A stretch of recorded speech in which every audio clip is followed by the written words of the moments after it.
hatiku, apakah ku sungguh mengasihimu, Yesus? Kau yang Maha Tahu dan menilai hidupku, tak ada yang tersembunyi bagimu. Selidiki aku, lihat hatiku, apakah ku sungguh mengasihimu, Yesus? Kau yang Maha Tahu dan menilai hidupku, tak ada yang tersembunyi bagimu. Lah ku lihat kebaikanmu yang tak pernah habis di hidupku. Ku berjuang sampai akhirnya kau dapati aku tetap setia.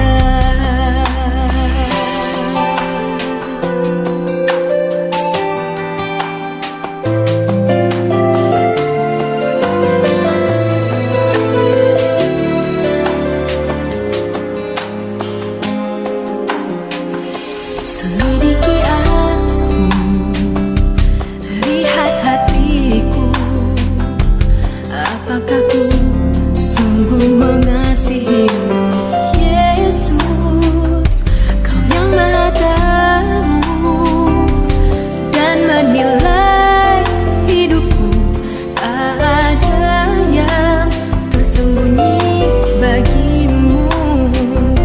Telah ku lihat kebaikanmu yang tak pernah habis di hidupku. Ku berjuang sampai akhirnya kau dapati aku tetap setia.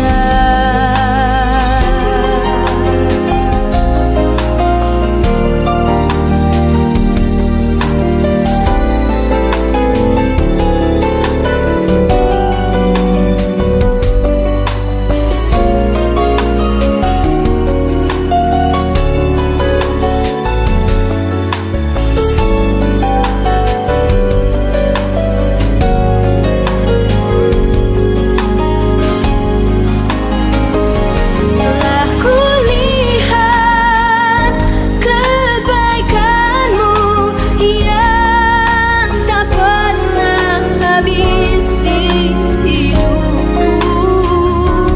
Ku berjuang sampai akhirnya kau dapati aku tetap setia.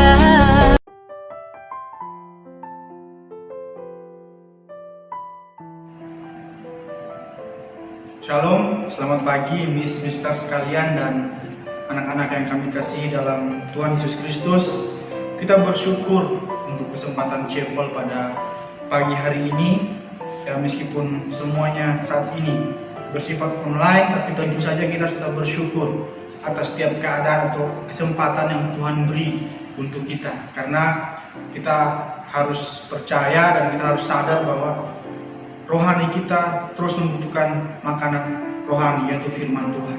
Karena dalam kesempatan ini kita akan belajar dari firman Tuhan sesuai dengan tema karakter yang sudah dibuatkan oleh Sekolah Kalam Kudus Bali. Sebelum kita mendengar dan membaca firman Tuhan, mari terlebih dulu kita berdoa. Mari kita berdoa.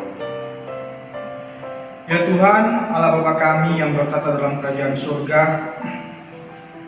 kami bersyukur Bapa untuk kasih setia-Mu kepada kami, sehingga Engkau masih menyertai kami sampai pada saat ini.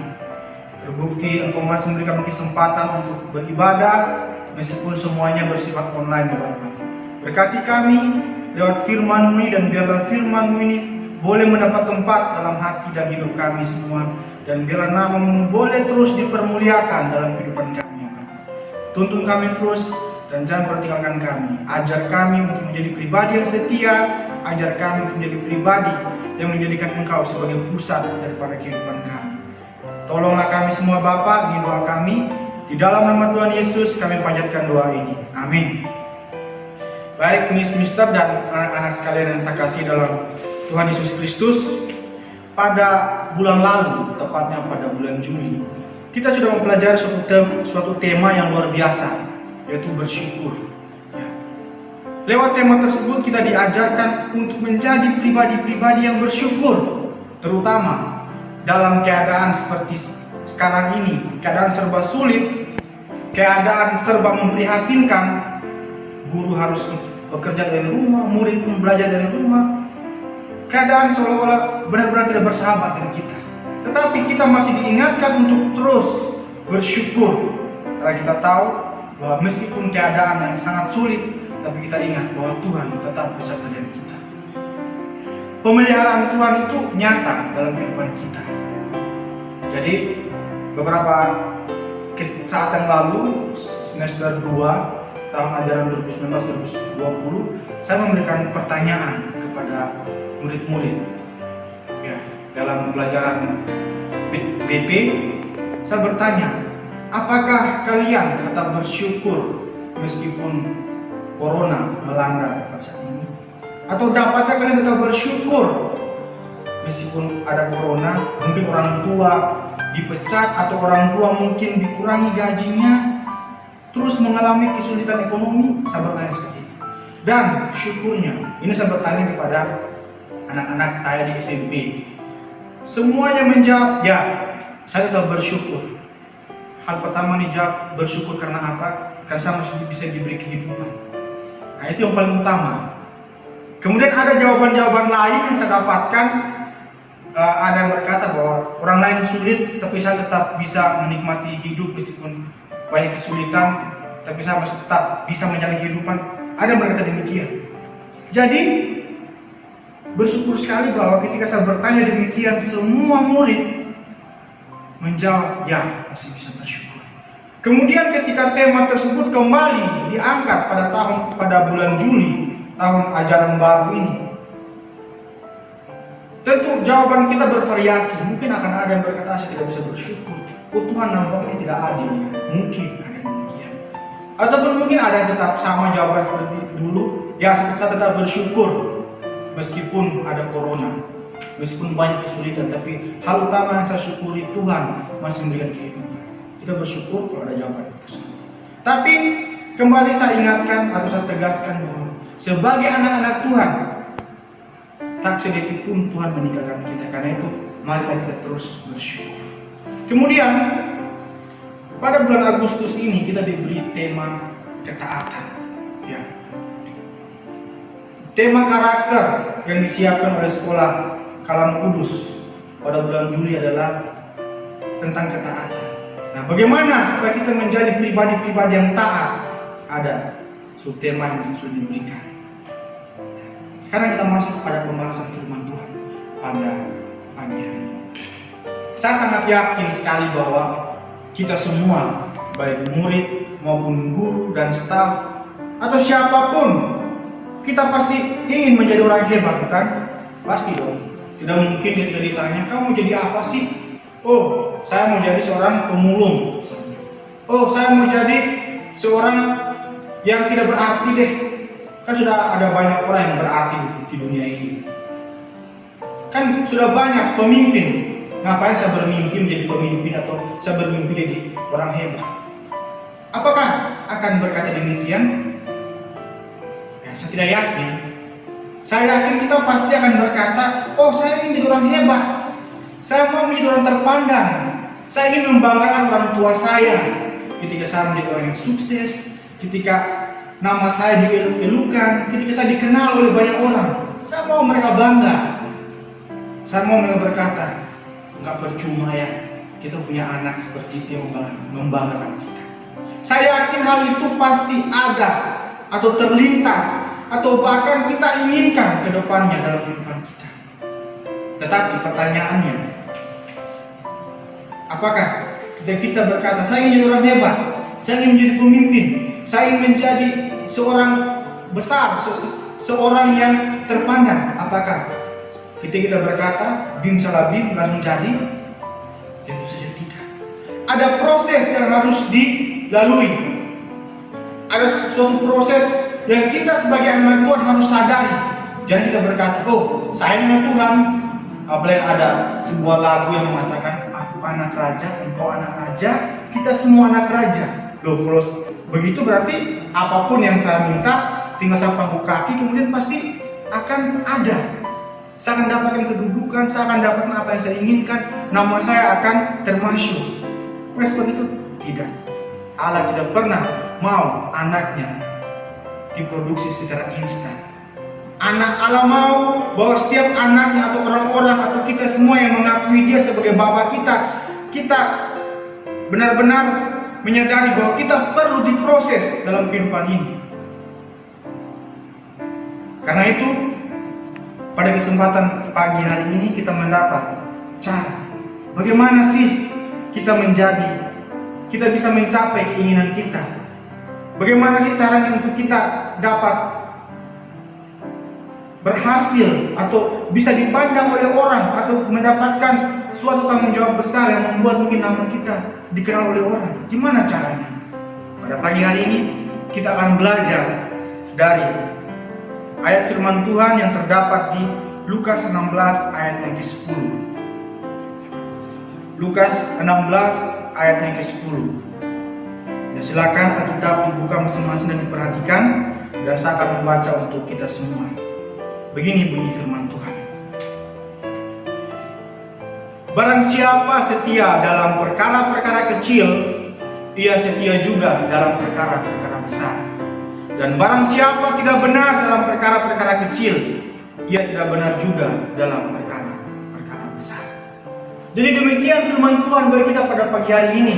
Sehingga tema untuk minggu ini, tema karakter pada minggu ini sekaligus tema chapel kita, yaitu setia pada perkara kecil. Jadi langsung dapat jawabannya. Untuk kita menjadi seorang yang hebat, untuk kita menjadi orang yang terpandang, untuk kita menjadi orang yang dapat dipercayakan pada suatu tanggung jawab yang besar, kita harus mulai setia terhadap perkara-perkara kecil.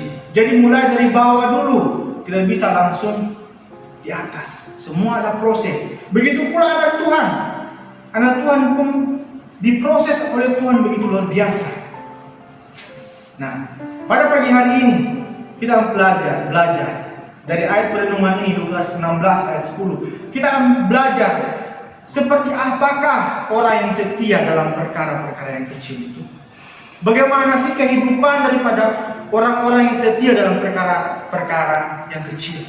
Apa sih hasil yang akan mereka dapatkan ketika mereka setia dalam perkara-perkara kecil. Pada pagi hari ini kita akan belajar dari teladan dari seorang anak Tuhan yang bernama Yusuf. Saya percaya kisah Yusuf adalah kisah sangat menarik. Bahkan itu kita masih sekolah minggu, kita pasti akan terus ingin mendengar tentang kisah daripada Yusuf. Kisahnya begitu menarik sekali untuk kita perhatikan atau untuk kita baca dan kita pahami. Di bagian-bagian terakhir daripada kitab Kejadian berbicara mengenai Yusuf. Mulai dari Kejadian pasal yang ke-37, kita bisa belajar bagaimana kehidupan Yusuf. Ketika dia masih berada di rumah ayahnya, dia begitu dikasihi oleh ayahnya. Hal itu membuat saudara-saudaranya iri hati kepada dia. Singkat cerita, karena iri hati itu, pada akhirnya Yusuf dijual kepada orang Ismail. Yusuf dijual kepada orang Ismail, dan orang Ismail itu menjual Yusuf kepada Potifar. Ya, Potifar merupakan pekerja bagi Raja Firaun. Yusuf dijadikan budak. Dia memulai segala sesuatu dari bawah. Yusuf memulai semuanya dari dia menjadi seorang budak. Ya, Yusuf dijual oleh orang Ismail ke Potifar, kepada Potifar di Mesir. Coba kita bayangkan, Bagaimana sih sakit hatinya Yusuf ketika dia dijual oleh saudara-saudaranya sendiri. Harusnya saudaranya itu memberikan kasih sayang kepada dia. Justru yang didapat adalah kebencian. Bukan hanya sebatas kebencian, tapi dia dijual pula. Coba bayangkan kalau kita berada di posisinya Yusuf. Pasti sangat sakit sekali. Kok kakaknya tega sekali sih? Kok mereka seperti orang yang tidak manusiawi? Kenapa mereka tidak manusiawi sama sekali kepada adiknya sendiri? Apa sih salah adiknya? Hanya karena adiknya begitu dikasihi oleh ayahnya, mereka berbuat demikian. Ya, kita bisa membaca dalam pasal 37 bagaimana Yusuf menangis. Dia tidak mau dipisahkan dari ayahnya yang dikasihi. Dia masih sangat muda ketika dia dijual sebagai budak. Dan singkat cerita, ketika dia menjadi budak di rumah Potifar di Mesir, dia dipercayakan untuk menghandle segala pekerjaan di rumah itu. Yusuf melakukan segala perkara atau setiap hal yang ditugaskan kepada dia. Itu adalah hal-hal kecil yang dia pekerjaan seorang budak. Dia lakukan itu dengan setia, dengan baik, dengan jujur. Pada akhirnya perlahan dia diberikan tanggung jawab yang lebih besar. Tetapi kalau kita membaca dalam pasal 39, bagaimana ketika Yusuf berada di rumah Potifar, dia digoda oleh istrinya. Ketika Yusuf digoda oleh istri Potifar untuk tidur dengan dia dan dia menolak hal itu, dia berkata begini dalam Kejadian 39 ayat 9b, bagaimanakah mungkin aku melakukan kejahatan yang besar ini dan berbuat dosa terhadap Allah? Ini ciri khas daripada orang yang setia. Dia berpikir bahwa kalau misalnya orang yang tidak setia, Allah kan nggak lihat, nggak ada orang lihat. Kenapa saya nggak jalani aja dosa ini, atau saya buat saya dosa ini? Orang yang tidak setia akan berkata demikian. Tetapi Yusuf memikirkan suami daripada Potifar, Yusuf memikirkan Potifar yang telah mempercayakan dia di rumah itu, mempercayakan segala pekerjaan di rumah itu, dan dia juga berpikir bahwa dia ini adalah anak Allah. Masa dia menyakiti hati Bapa yang di surga dan berbuat hal yang menajiskan, itu dosa yang sangat besar. Ini dipikirkan oleh Yusuf. Di sini kita melihat bahwa Yusuf memiliki kesempatan untuk tidak setia dalam perkara yang diberikan kepada dia, tapi dia memilih setia karena dia tahu mata Tuhan melihat setiap hal yang terjadi dalam kehidupannya. Berawal dari kisah ini kita melihat bahwa ketika dia berada di rumah Potifar, dia difitnah karena dia tidak mau mengikuti kemauan dari istri Potifar. Akhirnya dia dipenjara. Nah, pada dasarnya karena dia adalah orang yang sudah setia dalam perkara kecil, di penjara pun dia dipercayakan banyak tanggung jawab. Yusuf dipercayakan banyak tanggung jawab untuk mengurusi para narapidana. Nah, kenapa dia bisa mendapatkan hal itu? Karena dia setia dalam hal-hal kecil. Yusuf setia pada apa yang ditugaskan kepada dia. Dalam Kejadian 39 ayat 22 sampai 23 dikatakan begini. Ini ketika Yusuf sudah ada dalam penjara. Sebab itu kepala penjara mempercayakan semua tahanan dalam penjara itu kepada Yusuf, dan segala pekerjaan yang harus dilakukan di situ dialah yang mengurusnya. Dan kepala penjara tidak mencampuri segala yang dipercayakan kepada Yusuf, karena Tuhan menyertai dia, dan apa yang dikerjakan dibuat Tuhan berhasil. Ini segala pekerjaan yang harus dilakukan di situ dia lakukan dengan setia. Kalau kita berpikir begini, Yusuf ini kan budak, ngapain sih dia mau melakukan pekerjaan-pekerjaan dengan setia? Toh nggak akan mengubah nasibnya. Dia budak kan terus budak. Itu pemikiran kita sebagai manusia. Saya pun berpikir demikian.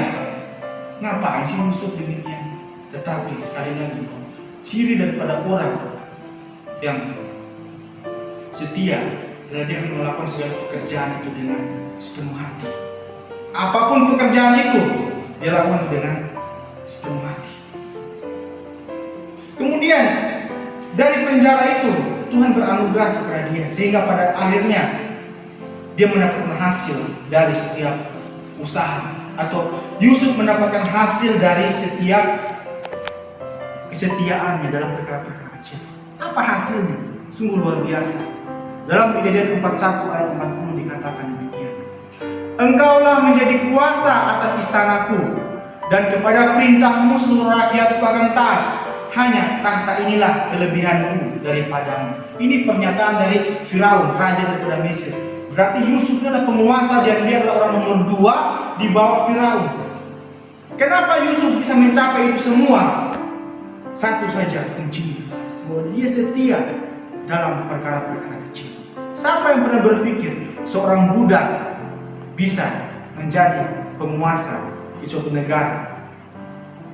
Saya rasa kita tidak pernah berpikir demikian, ataupun kita pun tidak pernah bermimpi demikian.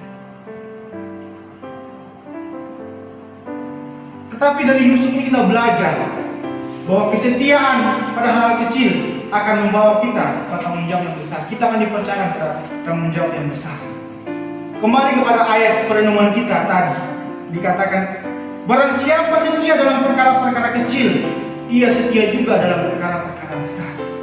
Dalam bahasa Yunani ya, kata setia itu diterjemahkan pistol, dari kata dasar atau akar kata pistos, yang artinya mempercayai secara teguh atau dipercayakan ya. Artinya bahwa siapa yang dengan teguh hati melakukan suatu perkara-perkara kecil, atau dengan sepenuh hati melakukan perkara-perkara kecil atau hal-hal kecil yang harus dikerjakan, dia berhak untuk pekerjaan-pekerjaan yang besar, atau dia berhak untuk mendapatkan hal-hal yang lebih besar dalam hidup. Itu kita bisa pelajari daripada Yusuf. Demikian pula sebaliknya, kalau misalkan kita nggak setia pada perkara kecil, maka pasti dalam perkara besar pun kita tidak akan dipercaya. Itu kita bisa pelajari dari kisah Yusuf ini. Mengapa sih Yusuf bisa setia dalam setiap hal atau setiap perkara, bahkan hal kecil dalam hidupnya? Jawabannya adalah Yusuf tahu bahwa pemeliharaan Allah itu tetap nyata dalam kehidupannya. Makanya ketika dia bertemu dengan saudara-saudaranya, ketika saudara-saudaranya sudah ketakutan dan sampai Yusuf nanti akan membinasakan kita sebagai wujud dendamnya, ketika ayah mereka Yakub sudah meninggal, dalam Kejadian 50 ayat 20 Yusuf berkata, memang kamu telah mereka-rekakan yang jahat terhadap aku, tetapi Allah telah mereka-rekakan yang kebaikan, dengan maksud melakukan seperti yang terjadi sekarang ini, yakni memelihara hidup suatu bangsa yang besar. Ini pernyataan iman dari seorang anak Tuhan yang rindu untuk terus melakukan kehendak Tuhan dalam hidupnya. Roma 8 ayat 28 mengatakan begini, kita tahu sekarang bahwa Allah turut bekerja dalam segala sesuatu untuk mendatangkan kebaikan bagi mereka yang mengasihi Dia, yaitu bagi mereka yang terpanggil sesuai dengan rencananya. Jadi ini perenungan bagi kita pada pagi hari ini. Kita sudah belajar daripada Yusuf, seorang budak yang tidak dianggap pada akhirnya menjadi pemimpin di Mesir. Itu semua dimulai dari kesetiaan dalam pekerjaan-pekerjaan yang mungkin orang lain anggaplah kecil, nggak ada guna melakukan itu. Tapi Yusuf melakukan yang setia sehingga pada akhirnya dia terus dipakai oleh Tuhan begitu luar biasa. Nah kita pun sebagai murid-murid, kita terus dituntut untuk setia kepada Tuhan. Kita terus dituntut untuk setia dalam perkara-perkara kecil dalam hidup ini. Saya percaya sebagai murid sudah banyak yang kalian cita-citakan. Bagaimana kalian mencapai cita-cita kalian? Mulailah melatih diri untuk setia dalam perkara kecil. Mungkin contoh, bisa beri contoh.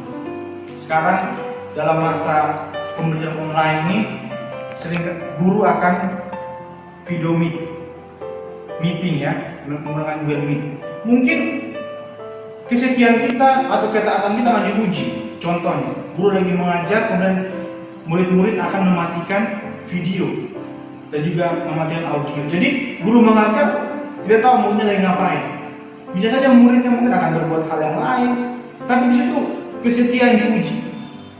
Itu adalah perkara kecil mungkin, tapi kalau sudah mulai bisa setia dalam hal itu. Ketika guru mengajar, meskipun video kita dinonaktifkan, mikrofon kita dinonaktifkan, kita bisa tetap dengar dengan baik. Guru tidak melihat apakah kita tetap setia mendengarkan guru kita mengajar, tapi Tuhan melihat. Begitu pula kita sebagai guru-guru, staf, apakah kita sudah setia dalam setiap pekerjaan kita yang sudah diberikan. Ingat, bahwa perkara besar diberikan kepada kita sebagai ganjaran daripada kesetiaan kita dalam perkara-perkara kecil. Mari anak-anak sekalian yang saya kasih dalam Yesus Kristus dan mister yang saya kasihi, kita mulai belajar untuk setia dalam perkara kecil, sehingga Tuhan akan memberikan kita perkara-perkara besar. Kiranya Tuhan memberkati kita lewat firman-Nya. Mari kita berdoa. Terima kasih Tuhan untuk kasih-Mu. Kami sudah belajar daripada firman-Mu. Ajar kami untuk menjadi pribadi-pribadi yang setia mulai dari perkara-perkara kecil. Tolong kami, jangan pernah tinggalkan kami Bapa. Berkati pembelajaran kami secara daring dan biarlah semuanya boleh tetap berjalan dengan lancar Bapa. Ini doa kami, pimpinlah kami terus Bapa. Kiranya Engkau terus menyertai kehidupan kami baik sebagai guru maupun sebagai murid. Kami juga berdoa buat anak-anak kami dalam setiap pergumulan yang mereka hadapi Bapa. Kiranya Engkau menjawab pergumulan-pergumulan tersebut. Jikalau ada yang kesusahan secara ekonomi keluarganya gara-gara corona ini Tuhan, kiranya Engkau memulihkan kembali. Dan kami berserah dan berharap penuh hanya kepada-Mu Bapa. Ini doa kami Bapa. Ampuni segala dosa kami. Di dalam nama Tuhan Yesus kami berdoa. Amin.